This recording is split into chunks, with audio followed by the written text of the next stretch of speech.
ndax bu fekkee ne léegi kilifa gi nga xamante ne mooy sa kilifa di sa royteef tegu na ci yoon wi di jëf te loolee mënuñu caa jariñoo dara daanaka wax ji du amati benn njëriñ waaw moo tax daanaka li ñu war a jëkk a jariñoo mooy roy melokaan yi roy jëf ji roy yar bi roy te yoonu murid nii du lu yees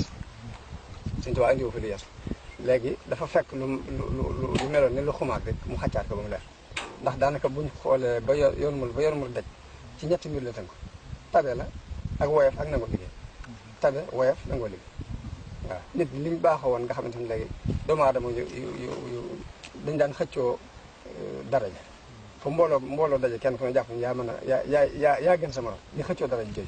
léegi Sëñ Tuubaa dem doon lijjanti ci nit ñi mooy bon yooyu la dindi ci ñoom ba mbooloo mépp kenn ku ne rek jàpp ni sa morom la gën waaw loolu jamono bu ne nag mooy li gën a waloolu ci àdduna ndax fi mu toll nii xëccoo daraja ni lu yàqu-yàqu bu am ci àdduna loolu ko fenn te jamono bii ñu toll li tax ñu war a fonk lii ñu nekk muy lii fi Sëñ Tuubaa indi woon mooy foo xool rek ab yàqu-yàqu la gis waaw te day mel ni lii nu am moom la ñëpp di làmbatu dañ ko mënta na bu ñu ko yàlla baaxee na sant rek ci war te ñu jàpp ko di ci góorgóorlu suñu kéem kattan